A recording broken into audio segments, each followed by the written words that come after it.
सकाळपासून आम्ही ही गाडी चालू करायचा प्रयत्न करतो आहे. गाडीचं काय होतं आहे, गाडीची चावी जरी काढली आहे, ही स्कोडाची कुशाक गाडी आहे.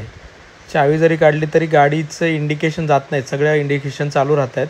तर आता मी बॅटरी चेंज केली, दुसरी बॅटरी टाकली तर ते ऑपरेट व्हायला लागलेत, म्हणजे काहीच ऑपरेट होत नव्हतं. एवढं वैताग दिलं आहे गाडीनी आणि काही फॉल्टच नाही, गाडीचं काहीच काम झालं नाही. आपल्याकडे फक्त डेंटिंग पेंटिंग झालेलं आहे. नमस्कार मित्रांनो, मी आपला होस्ट शुभम घोडके, तळेगाव 24 ऑटोमधून. तर माझ्याकडे एक गंमत झाली, मी तुम्हाला सांगणार आहे. स्कोडाची कुशाक गाडी किती लोकांना माहिती आहे? स्कोडाच्या गाड्या मला खूप आवडतात आणि खूप ओव्हर इंजिनियर्ड असतात, खूप पॉवरफुल असतात, खूप म्हणजे फॅसिलिटीज, फीचर्स, खूप काही गोष्टी असतात त्याच्यामध्ये, त्यामुळे आवडतात गाडी. माझ्याकडे ती गाडी आली होती फक्त डोर डेंटिंगसाठी.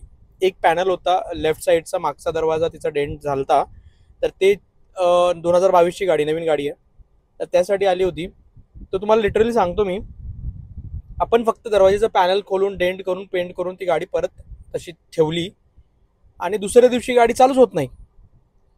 मी खूप ट्राय करतोय, बॅटरी चेंज केली, आपण स्कॅनर लावतोय, स्कॅनर लागत नाहीये, बऱ्याच गोष्टी, कारण आपण तिला काही छेडछाड केलीच नाही. आपण काही फक्त एक पॅनल पेंट केलं आपण. तर मी तुम्हाला सांगतो गाईज, स्कोडा कुशाकमध्ये मग मी यूट्यूबला बरेच जागी सर्च केलं. मला कळालं की स्कोडा कुशाकमध्ये EPC आणि हा प्रॉब्लेम येतोय की गाडी अचानक बंद पडते, चालूच होत नाही, आणि ह्या गोष्टी आहेत.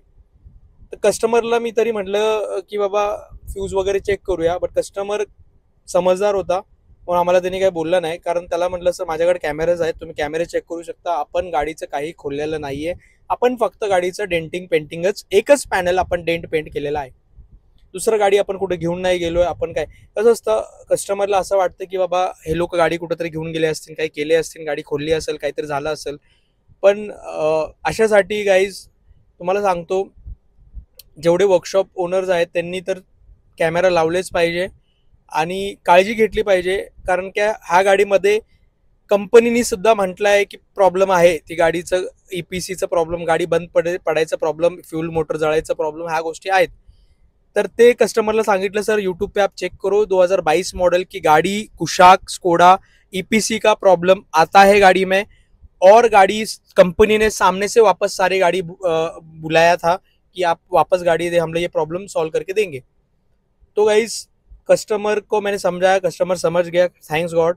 अदरवाइज स्कोडा का मेंटेनेंस बहुत हाई है. अगर कस्टमर हम पे डालता कि आपको ही करना है, तो वो बहुत महंगा जाता हमें, क्योंकि हम लोग ने एक पैनल का 4,000 रुपये लिया था खाली, और वो भी हम लोग ने नहीं लिया कस्टमर से. और समझो 4,000 के बदले हमको अगर सर्विस सेंटर से अगर कस्टमर मानता नहीं, तो कम से कम 40,000 80,000 कुछ भी बिल आ सकता है स्कोडा का, क्योंकि बहुत महंगा है स्कोडा का पार्ट.